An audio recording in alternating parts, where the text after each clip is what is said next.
I don't even know where to start, but last week something happened that made me realize the man I loved was never really mine. For context, I was with my boyfriend, let's call him Kyle, for almost 3 years.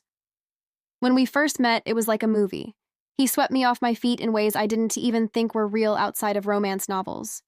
Grand gestures, constant compliments, late-night talks where he told me I was the missing piece in his life. He told me things no one had ever said before, how he'd never felt so understood, how I made him want to be a better man, how he could see us growing old together. I ate it up. Who wouldn't? Looking back, I can see it was the love bombing stage. But at the time, it felt like destiny. There were little red flags early on, but I brushed them off. The way he'd get cold if I disagreed with him. The way he always had to be the hero of every story he told, or the victim if things didn't go his way. Never the villain, though. Not once. I should have paid more attention to that.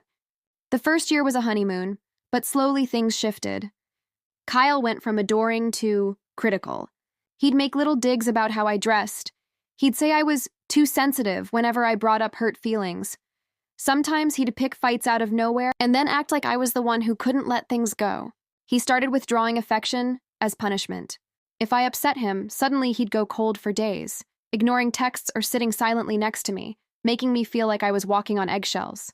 And then, when I finally broke down and apologized, often for things I didn't even do, he'd smile, kiss me, and say, "See? I knew you'd come around." It was exhausting. I found myself constantly asking, am I the problem? Am I too needy? Too dramatic? I started second-guessing everything I said, everything I did. Kyle was still sweet sometimes, buying me flowers, leaving me notes, telling me I was his everything.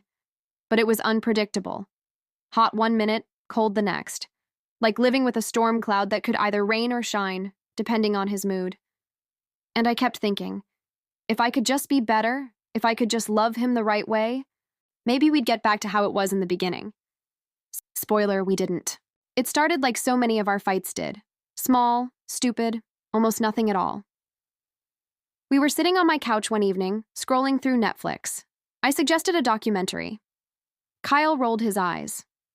"Kyle, why do you always want to watch depressing stuff? Can't we just watch something fun for once?" I said, "Okay, what do you want to watch?" Kyle, "Anything but that. God, you're so stubborn sometimes." That word, stubborn, was his favorite insult lately. I pushed back. "I'm not being stubborn. I just made a suggestion." He put the remote down and smirked. "Kyle, see? This is exactly what I mean. You always have to be right. It's exhausting." And just like that, we were off to the races. The fight escalated fast. He accused me of being too sensitive, too dramatic, impossible to please. I reminded him of times he'd contradicted himself. He told me my memory was faulty. Every attempt I made to ground the conversation in reality, he twisted into a character flaw.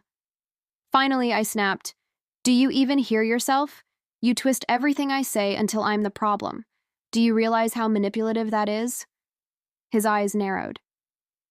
"Kyle, manipulative. Don't project your issues onto me. You're the one who thrives on drama." Something inside me broke, and for the first time I decided to test a theory. While he ranted, I quietly picked up my phone and hit record. He didn't notice. He was too busy unloading.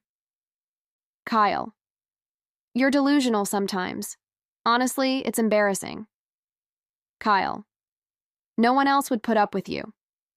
"Kyle, if you walk away, you'll regret it. You'll never find anyone who cares the way I do." That was the moment. Hearing those words, cold and calculated, that's when it clicked. I wasn't crazy. He was rewriting the script, and now I had the proof. That night, I lay in bed replaying the recording again and again. Each listen stripped away another layer of denial. In the morning, his texts started rolling in. "Wow. Can't believe you just let me walk out last night. Betrayal much? I didn't sleep. I hate fighting with you. Can we just talk? I love you more than anything." Classic Kyle. First punishment, then the hook. Over the next few days, he love-bombed me again. Coffee deliveries, old pictures, handwritten notes. On the surface, it looked romantic. But underneath, I could see the strings. When that didn't work, the smear campaign began. Friends told me he was saying I'd been losing it lately. A coworker mentioned he painted me as unstable. People started looking at me differently. That hurt. But I held on to the recording, proof I wasn't crazy. I started planning my exit quietly, changed my locks, opened a separate account, left an emergency bag at my sister's.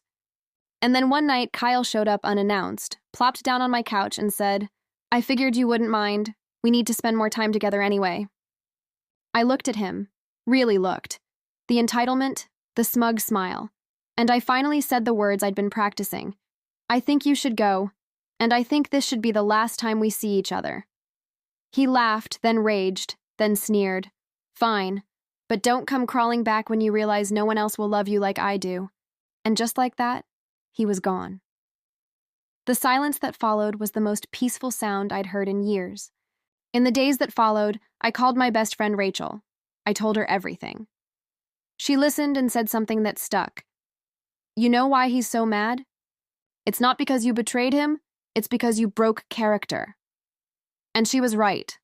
Kyle only ever played two roles, the hero or the victim, never the villain. And I was supposed to be his perfect supporting character. The second I refused to play along, the show collapsed. That's why he was so hurt. Not because I wronged him, but because I stopped feeding his illusion. Looking back, it's clear. First, he idealized me. Then, he devalued me. Then, he dared me to leave, discard. And finally, he smeared me to everyone else. Textbook narcissistic cycle. The betrayal wasn't mine. The betrayal was his. The lie he built of who he thought I was supposed to be. And once I saw that, I stopped mourning the illusion. I started reclaiming myself. Therapy, journaling, reconnecting with friends. Every day I got stronger. Every day, my voice, the one that sounded so small in that recording, got louder. My narcissistic boyfriend Kyle started recording me during an argument to make me look like the aggressor. I secretly recorded him instead and finally saw the manipulation for what it was. I left him, and now he paints me as the villain because I betrayed him. But with help from a close friend, I realized the betrayal wasn't mine. It was his illusion of me that fell apart. Now I'm free and learning to trust my own voice again.